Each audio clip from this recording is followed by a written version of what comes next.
Tuko tayari. Endelea. Tunataka kuwaeleza tu kinachoendelea. Awali nilizungumza na nyinyi na kuwaeleza kwamba siku ya jana ilikuwa siku ya aibu sana kwa taifa letu na aibu kwa mahakama, kwa kuwa ilikuwa siku ya demokrasia duniani, lakini ndani ya mahakama, eneo la mahakama na nje ya mahakama, kwenye viwanja vya mahakama, kumetokea aibu ya uvunjaji mkubwa wa haki, demokrasia na uhuru wa watu kwa watu kupigwa kwa kuja tu mahakamani. Na kati ya waliopigwa, ambaye alipigiwa ndani ya eneo la mahakama, eneo hili hapa, alikuwa ni wakili wa mahakama kuu, Mheshimiwa Deogratis Mainyila, ambaye vile vile ni kiongozi wa Bavicha wa Chadema. Leo tulipofika vile vile hali imeendelea kuwa tete, kwa maana ya mahakama kuwekwa kama vile iko gerezani. Takuwa mmeshuhudia namna ambavyo polisi wametanda, sio tu eneo la mahakama nje hapa mlangoni, bali kuanzia barabarani huko kwenye barabara zinazokuja eneo la mahakama. Na polisi wanafanya kazi isiyokuwa ya kwao ya kuambia watu kwamba mahakama ndani imejaa, kwa hiyo warudi nyumbani. Kwa hiyo wanaondolewa warudi nyumbani. Na ndani ya mahakama yenyewe kuna nafasi ziko wazi za watu kukaa, lakini vile vile kuna watu waliojaa mule ambao sisi tukiwaangalia kwa sura na wanachama wetu wakiwaangalia wanasema kuna askari wamejazwa kule wakiwa na nguo za kiraia kule mahakamani. Sasa tumewaita kuwajulisha mambo mawili au matatu kutokana na alio. La kwanza, sisi viongozi pamoja na wanachama na wapenzi wa haki na demokrasia tuliokuwa ndani ya mahakama tumeamua kutoka mahakamani ili kutuma ujumbe kama vyombo vya dola vimeamua kuiendesha kesi gizani, basi waiendeshe gizani. Kwa tumetoka ndani ya chumba cha mahakama. La pili, pamoja na kutoka kwetu, tumefanya mawasiliano, tumetuma timu ya uongozi ikiongozwa na naibu katibu mkuu bara kwenda kuonana na utawala wa mahakama ili kuwaeleza haya yanayoendelea kwa mara nyingine tena. Tuliwaeleza jana, tumewaeleza leo asubuhi, kuwaeleza tena kwa mara nyingine juu ya yanayoendelea. Mrejesho niliopewa ni kwamba maafisa wa mahakama wamesema watashuka hapa chini ili kuwazungumza na askari polisi kuruhusu watu kuingia. Lakini hili peke yake halitibu tatizo, kwa sababu kuanzia asubuhi askari wanawazuia watu kutokea mbali na kuambia warudi nyumbani. Namna pekee ya kudhibiti hii hali ni kuondoa hii hali ya kuwa mahakama kama vile imewekwa gerezani na jeshi la polisi na kuzuia watu kuingia, na kuweka utaratibu ambao utaruhusu nafasi ziko wazi watu kuingia. Lakini si tu nafasi ziko wazi watu kuingia, chumba cha mahakama kina idadi ambayo ikijaa imejaa. Lakini mahakama hii haina chumba kimoja peke yake cha mahakama.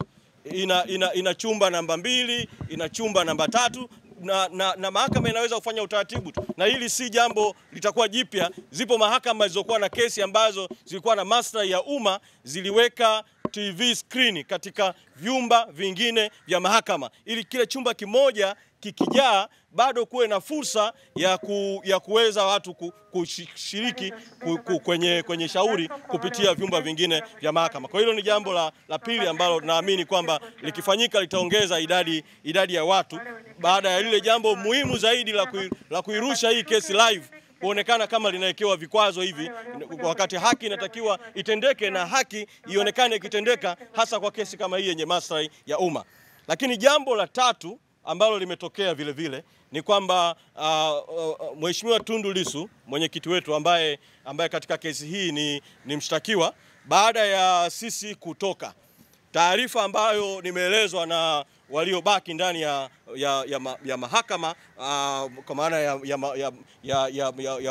wanaomshauri Mheshimiwa Lissu kisheria na mambo kama hayo, ni kwamba Mheshimiwa Lissu ameieleza mahakama, amewaeleza majaji juu ya haya ambayo yanaendelea kutendeka nje ya chumba cha mahakama, na ameweka msimamo wake kwamba hayuko tayari shauri kuendelea kusikilizwa mpaka kwanza apewe nafasi ya kuwaeleza majaji kuhusu jambo hili na majaji waweze kulitolea mwongozo au uamuzi. Kwa tukaona tuje katika nukta hii tuwaeleza hayo yanayoendelea na sisi kwa sababu tunaelewa kwamba Mheshimiwa Lissu ameliibua hili jambo mahakamani na bado anaendelea kuwasilisha mahakamani.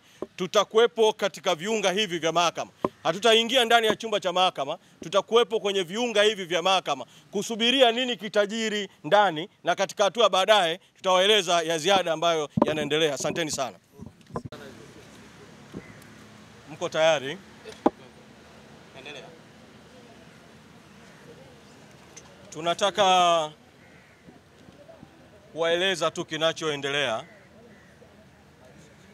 Awali nilizungumza na nyinyi na kuwaeleza kwamba siku ya jana ilikuwa siku ya aibu sana kwa taifa letu na aibu kwa mahakama, kwa kuwa ilikuwa siku ya demokrasia duniani, lakini ndani ya mahakama, eneo la mahakama na nje ya mahakama kwenye viwanja vya mahakama kumetokea aibu ya uvunjaji mkubwa wa haki, demokrasia na uhuru wa watu kwa watu kupigwa kwa kuja tu mahakamani. Na kati ya waliopigwa ambaye alipigiwa ndani ya eneo la mahakama, eneo hili hapa, alikuwa ni wakili wa mahakama kuu Mheshimiwa Deogratis Mahinyila ambaye vile vile ni kiongozi wa Bavicha wa Chadema. Leo tulipofika vile vile hali imeendelea kuwa tete, kwa maana ya mahakama kuwekwa kama vile iko gerezani. Takuwa mmeshuhudia namna ambavyo polisi wametanda sio tu eneo la mahakama nje hapa mlangoni, bali kuanzia barabarani kwenye barabara zinazokuja eneo la mahakama. Na polisi wanafanya kazi isiyokuwa ya kwao ya kuambia watu kwamba mahakama ndani imejaa, kwa hiyo warudi nyumbani. Kwa hiyo wanaondolewa warudi nyumbani, na ndani ya mahakama yenyewe kuna nafasi ziko wazi za watu kukaa, lakini vile vile kuna watu waliojaa mule ambao sisi tukiwaangalia kwa sura na wanachama wetu wakiwaangalia wanasema kuna askari wamejazwa kule wakiwa na nguo za kiraia kule mahakamani. Sasa tumewaita kuwajulisha mambo mawili au matatu kutokana na alio.